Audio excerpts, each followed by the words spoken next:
ഇന്ന് ആഗസ്റ്റ് 2-ാം തീയതി ഞായറാഴ്ച. അമ്മേ പരിശുദ്ധ അമ്മേ, അമ്മേ പരിശുദ്ധ ദൈവമാതാവേ, കൃപാസനത്തിലൂടെ ഞങ്ങൾക്കും ഞങ്ങളുടെ ദേശത്തിനും അമ്മ മധ്യസ്ഥം തേടി തന്ന എല്ലാ അനുഗ്രഹങ്ങൾക്കും കൃപകൾക്കും ഞങ്ങളിപ്പോൾ ഹൃദയം നിറഞ്ഞ നന്ദി പറയുന്നു.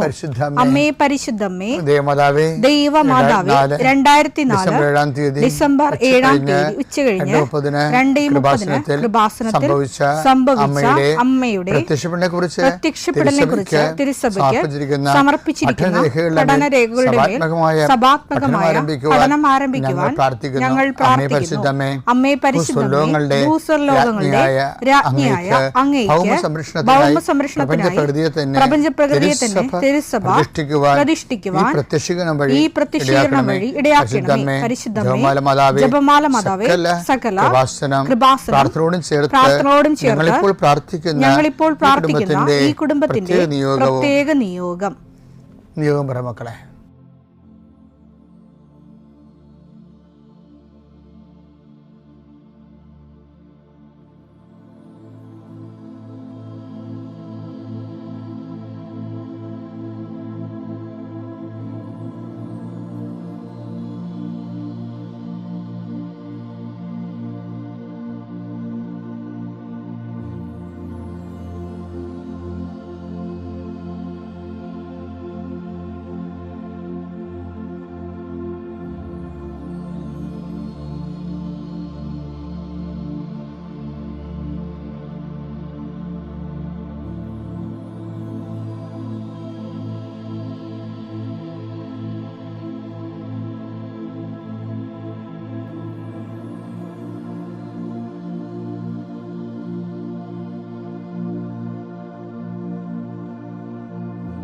അമ്മയുടെ പ്രത്യക്ഷീകരണത്തിന്റെ ഈ അനുഗ്രഹവേളയിൽ ഞങ്ങൾക്ക് സാധിച്ചു തരുവാൻ കനിയണമേ. ആമേൻ. വിശ്വാസ പ്രമാണം. സർവശക്തനായ പിതാവും ആകാശത്തിന്റെയും ഭൂമിയുടെയും സൃഷ്ടാവുമായ ദൈവത്തിൽ ഞാൻ വിശ്വസിക്കുന്നു. അവിടുത്തെ ഏകപുത്രനും ഞങ്ങളുടെ കർത്താവുമായ ഈശോമിശിഹായിലും ഞാൻ വിശ്വസിക്കുന്നു.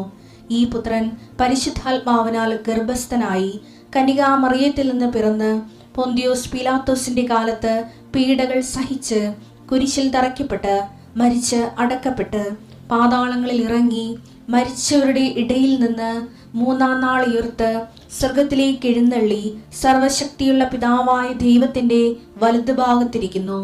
അവിടെ നിന്ന് ജീവിക്കുന്നവരെയും മരിച്ചവരെയും വിധിക്കുവാൻ വരുമെന്നും ഞാൻ വിശ്വസിക്കുന്നു. പരിശുദ്ധാത്മാവിലും ഞാൻ വിശ്വസിക്കുന്നു.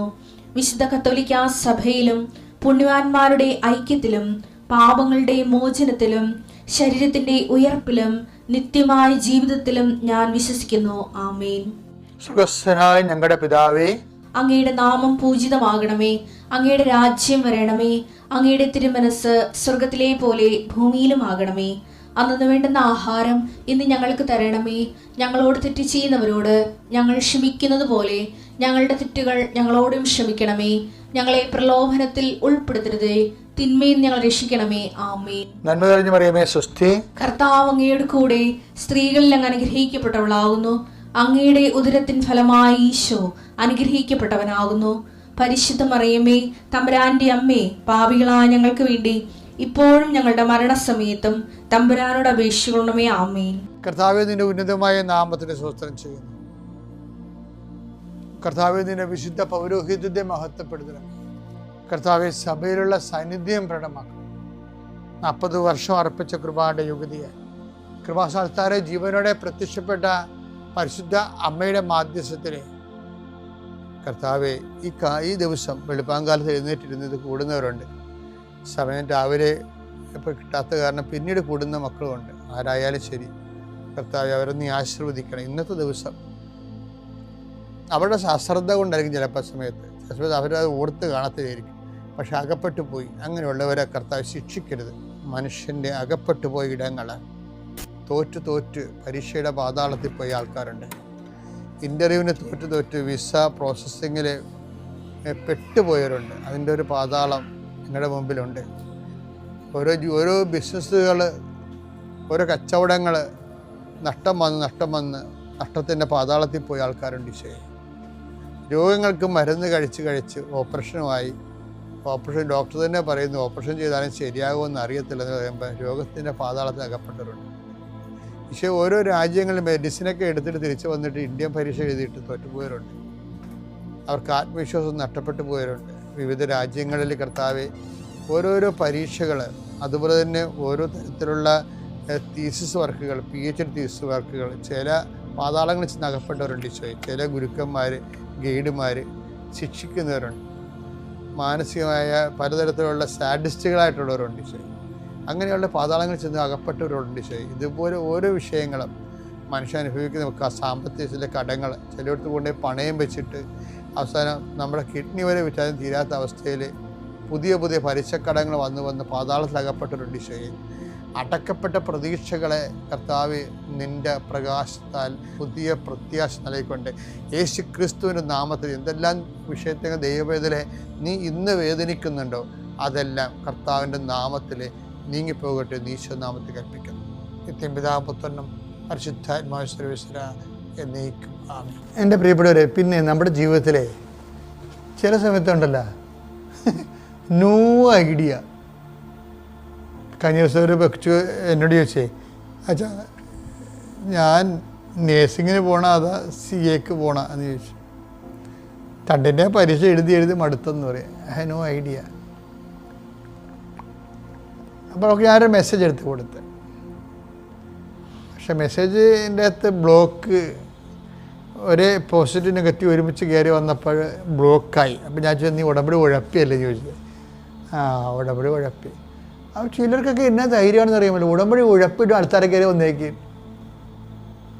അവർ മെസ്സേജും ചോദിക്കും. അപ്പോൾ ഇതിൻ്റെ കണ്ണീരും കരച്ചിലും കണ്ടപ്പോഴാണ് ഞാൻ മെസ്സേജ് എടുത്തത്. പക്ഷേ മെസ്സേജ് ബ്ലോക്ക് ചെയ്തപ്പോൾ ഞാൻ പറഞ്ഞു ഉടമ്പടി ഉഴപ്പാണ് എന്ന് പറഞ്ഞു. എന്നുവെച്ചാൽ ഉടമ്പടി ഉഴപ്പൊന്നുമില്ല, ഉടമ്പടിയിലല്ല അവർ നേരത്തെ എടുത്തിട്ടുണ്ട്. ഇപ്പോൾ എന്തോ പുതുക്കിയിട്ട് ഇപ്പോൾ കയറിയിരിക്കണമെന്ന് തോന്നുന്നു. ഉടമ്പടിയായിട്ടൊന്നും ചെയ്യരുത് കേട്ടാ. അത് ദൈവമായിട്ട് ചെയ്തിരിക്കുന്ന കാര്യങ്ങളാണ്. നിങ്ങൾക്ക് പുഴം കളിക്കാനുള്ളതല്ലത്. അതെല്ലാം കറക്റ്റ് റീഡിങ്സ് ഉള്ളതാണ്. ഒരു വിഷയത്തിലേക്ക് വരുമ്പോഴായിരിക്കും അത് എന്താ സംഭവിച്ചതെന്ന് പറയത്തുള്ളൂ. എന്താ ഞാൻ ഇപ്പോൾ ഇങ്ങനെ പറയാൻ കാര്യം അറിയാമോ? ഈ മേരി മേഡൻ്റെ ഭാഗം നമ്മൾ ഇന്നലെ വായിച്ചില്ലേ, അതിനകത്ത് ഏറ്റവും ടോപ്പ് സംഭവം നമ്മൾ അതിൻ്റെ ഒരു മെസ്സേജ് കൂടി അതിൻ്റെ അകത്തുണ്ട് ഇല്ലേ. ഇവർ തോട്ടക്കാരോട് പറയുന്നൊരു വാക്കുണ്ട്, എവിടെയാണ് വെച്ചിരിക്കണമെന്ന് എനിക്കറിയത്തില്ലെന്ന്. എൻ്റെ കർത്താവിന് അവരെടുത്തുകൊണ്ട് പോയി എവിടെയാണ് വെച്ചിരിക്കണമെന്ന് എനിക്കറിയത്തില്ല. യോഹന്നാൻ 20:13 അവർ അവളോട് ചോദിച്ചു സ്ത്രീയെ എന്തിനാണ് ചോദിക്കണേ, നീ എന്തിനാണ് കരയണത്? അവൾ പറഞ്ഞു എന്റെ കർത്താവിനെ അവർ എടുത്തുകൊണ്ടുപോയി അവർ അവനെ എവിടെയാണ് വെച്ചിരിക്കുന്നത് എന്ന് എനിക്കറിഞ്ഞുകൂടാ. അപ്പൊ നിങ്ങളോർക്ക് ഇങ്ങനെ മാലാഖ ചിറകും വെച്ച് അവിടെ ഇരിക്കണമെന്ന് അങ്ങനൊന്നും അല്ല. അപ്പം ഞാൻ പരിശുദ്ധ അമ്മയെ കണ്ടില്ലേ. അപ്പോൾ ഈ മേഖല എന്ന് പറയുന്നത് ഭയങ്കര വിചിത്രമായൊരു മേഖലയാണ്. നമുക്ക് ഈ മേഖലയെക്കുറിച്ച് വലുതായിട്ടൊന്നും അറിയത്തില്ലെന്നേ ഉള്ളൂ. എന്നിട്ട് നമുക്കറിയാവുന്ന പൊട്ടത്തരങ്ങൾ വലിയ ആഘോഷമായിട്ട് യുക്തിവാദം പോലെ പറയണതേ ഉള്ളൂ. ഒരു കഥയില്ല. അതായത് ഈ സംഭവങ്ങളൊക്കെ അവളുടെ മനസ്സിൽ ആ സമയത്ത് വന്നിട്ടുള്ളതാണ്. ഇതെല്ലാം അവളുടെ കമ്മ്യൂണിക്കേഷൻ എന്തുമാത്രം ആൾക്കാർ ദൈവത്തോട് സംസാരിക്കണം. ഒന്നെങ്കിൽ യോഹന്നാൻ ഇവളുടെ ഈ ദൈവത്തിലുള്ള അന്തർഗതങ്ങളെ ഫിഗറൈസ് ചെയ്തിരിക്കണം. അല്ലെങ്കിൽ ഈ സംഭവം കറക്റ്റായിട്ട് ആക്ച്വലായിട്ട് ഇവിടെ കണ്ടിട്ട് വിഷയമാണ്. ഇവിടെ ഈ ഉടമ്പടിയിലൂടെ എന്തുമാത്രം മനുഷ്യരാണ് അമ്മ മാതാവ് സംസാരിക്കുകയും സഞ്ചാരി മാതാവിൻ്റെ സാന്നിധ്യം അനുഭവിക്കുകയും ചെയ്യണത്. അപ്പോൾ ഒരു ലെവൽ കഴിഞ്ഞാൽ ദൈവസംഘത്തിന് ഒരു ലെവൽ കഴിഞ്ഞാൽ ദൈവത്തിന് തോന്നും ഈ വ്യക്തിയുമായിട്ട് കമ്മ്യൂണിക്കബിളാണ്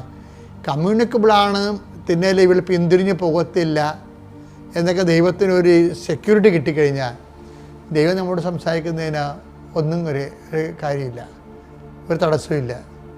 അപ്പം എന്താ ഇങ്ങനെ പറഞ്ഞത്? ഇവള് പറയണത് എനിക്കൊരു ഐഡിയ ഇല്ലെന്നാ പറയണത്. അവർ അവനെ എവിടെയാണ് വെച്ചിരിക്കുന്നത് എന്ന് എനിക്കറിഞ്ഞുകൂടാ. അപ്പം ഇത് വായിച്ചപ്പോൾ പരിശുദ്ധാത്മ പറയണതേ നോ ഐഡിയ. നോ ഐഡിയ ചില സമയത്ത് നമ്മുടെ ജീവിതത്തിൽ വരും. No idea. എന്ത് ചെയ്യണം? ആദ്യം കല്യാണം കഴിച്ചിട്ട് കാനഡയിൽ പോണ, കാനഡയിൽ ചെന്ന് കല്യാണം കഴിക്കണ, അത് ഇവിടുന്ന് കല്യാണം കഴിക്കണം, അവിടുന്ന് കല്യാണം കഴിക്കണ, ആ കൊച്ചിന് കനേഡിയൻ പൗരത്വം വേണം, ഇന്ത്യൻ പൗരത്വം വേണം. അത് നമ്മൾ കനേഡയിലൂടെ താമസിക്കാൻ ഉദ്ദേശിച്ചില്ലെങ്കിൽ കുഞ്ഞിനെ കൊണ്ട് സ്വിറ്റ്സർലൻഡ്, അയർലൻഡ്, വേറെ എവിടെയെങ്കിലും ന്യൂസിലൻഡിൽ പോകാൻ പറ്റുമോ? ഇങ്ങനെ ഒരു ഐഡിയ ഇല്ല സമയം നമ്മുടെ ജീവിതത്തിൽ ഒരു ഐഡിയ. അപ്പോൾ അവൾക്ക് ധൈര്യമായിട്ടുള്ള മാത്രമല്ല, നമ്മൾക്കും എന്ത് കച്ചവടം ചെയ്യണം, അത് ചെയ്താൽ വിജയിക്കുമോ, നഷ്ടം വരുമോ, ഇയാളുമായിട്ട് നമുക്ക് കച്ചവടം ചെയ്യണോ, ഒരു ഐഡിയ ഇല്ല. അപ്പോൾ ഐഡിയ ഇല്ലുമ്പോൾ എന്താ പറയുക? ഐഡിയ ഇല്ലെങ്കിൽ, ഒരു ഐഡിയ എന്നൊരു ജീവിതത്തിലേക്കുള്ള ഇല്ലെങ്കിൽ എന്താ ചെയ്യണമെന്നറിയാമോ? അടുത്തൊരു സ്റ്റെപ്പ് മേരി മാഗ്ദലിൻ പറയുന്ന ഒരു പ്രൊവിഷനുണ്ട്. മാഗ്ദലിൻ പ്രൊവിഷൻ എന്ന് ഞാൻ പറയാൻ ആഗ്രഹിക്കുകയാണ്. എന്താണെന്നറിയാമോ? എൻ്റെ കർത്താവിനെ അവർ എടുത്തുകൊണ്ട് പോയി, എവിടെയാണോ വെച്ചാൽ എനിക്കറിയത്തില്ല. പിന്നെന്താ പറയണത്? എവിടെയാണെന്ന് എന്നോട് പറഞ്ഞാൽ ഞാൻ വന്ന് എടുത്തുകൊണ്ട് പോകാം. അതാണ് സംഭവം. ഹെവി ഡ്യൂട്ടി, ഒരു ഹെവി ഡ്യൂട്ടി ആയിട്ടുള്ള പരീക്ഷ പ്രവർത്തനം ഏറ്റെടുക്കണം അവൾ. ഇവൾ സിംഗിൾ പേഴ്സണായിട്ട് ചെന്നിട്ട് കർത്താവിൻ്റെ ഡെഡ് ബോഡി എടുത്തുകൊണ്ട് പോകുന്നുള്ളതെന്നാണ് പറയണത്. അതിന് ദുർഗന്ധം ഉണ്ടാകും, ചേർത്തതായിരിക്കും, എടുത്ത പൊങ്ങത്തില്ല, അതൊന്നും അല്ല പ്രശ്നം.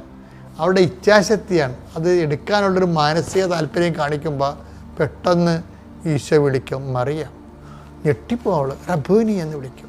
കാര്യം എന്താണ്? ഈ മറിയോ എന്നുള്ള വിളി എങ്ങനെ വന്നാണെന്നറിയാവോ? എങ്ങനെ വന്നാണ്? ഈ ഞാൻ എടുത്തുകൊണ്ട് പോയിക്കൊള്ളാമെന്ന് പറഞ്ഞതിൻ്റെ മുമ്പിൽ കർത്താവിനെ വെളിപ്പെടാതിരിക്കാൻ പറ്റാത്തൊരവസ്ഥ വന്നു. നിൻ്റെ ജീവിതം അങ്ങനെയാണ്. നിനക്ക് വഴിമുട്ടിപ്പോയ ഒരു ഐഡിയ ഇല്ലെങ്കിൽ ഉണ്ടല്ല, ഒരു ഹെവി ഡ്യൂട്ടി എങ്ങോട്ട് എടുത്തേക്കണം കർത്താവിന് വേണ്ടി. എൻ്റെ പൊന്നുമോളെ, കർത്താവ് നേരിട്ട് പ്രത്യക്ഷപ്പെട്ട് നിനക്ക് വഴി പറഞ്ഞു തരും. അതാണ് ബൈബിള്. യോഹന്നാൻ 20:15. 20:15. അത് തോട്ടക്കാരനാണെന്ന് വിചാരിച്ച് അവൾ പറഞ്ഞു. പ്രഭു അങ്ങ് അവനെ എടുത്തുകൊണ്ട് പോയെങ്കിൽ എവിടെ വെച്ചു എന്ന് എന്നോട് പറയുക. ഞാൻ അവനെ എടുത്തുകൊണ്ട് പോയിക്കൊള്ളാം. അപ്പോൾ അടുത്ത വരി എന്താ? യേശു അവളെ വിളിച്ചു. എല്ലാം മാറിയേ. ഇനി പറയാൻ ഈശോ അവളെ അനുവദിക്കത്തില്ല. യേശു അവളെ വാ പൊത്തണ പോലെ വിളിച്ചു, മറിയാം. വീടിയൊരു വല്ലാത്ത വിടിയായിപ്പോയി, മറിയാം. നമ്മൾ പറഞ്ഞത് ഈ നാടകക്കാർ വിളിക്കുന്ന പോലെയല്ല, അത് ആ സ്നേഹത്തിൻ്റെ ആഴങ്ങളെല്ലാം അറിഞ്ഞുകൊണ്ട് വിളിക്കേണ്ടത്, മറിയാം റബ്ബൂനി എന്ന് വിളിക്കുക. അത് എന്നാ രസമാണെന്ന് ആ ഭാഗം എന്ന് വെച്ചത്. അതായത് അവർക്ക് എന്താ കാര്യത്തിൽ നമ്മൾ ഇന്നത്തെ കന്യാസം കണ്ടില്ലേ, 2 തിമോത്തി 1:8, നിൻ്റെ കർത്താവിന് സാക്ഷ്യം നൽകുന്നത് നീ ലജ്ജിക്കരുത്. അവർക്ക് ലജ്ജയില്ലാതെ ഈ ബോഡി എടുത്തുകൊണ്ട് പോകാമെന്ന് അവൾ പറഞ്ഞില്ലേ. അതാണ് ദൈവം മറുപടി തന്നത്. വായിച്ചത് 2 തിമോത്തിയോസ് 1:8. നമ്മുടെ കർത്താവിന് സാക്ഷ്യം നൽകുന്നതിൽ നീ ലജ്ജിക്കരുത്.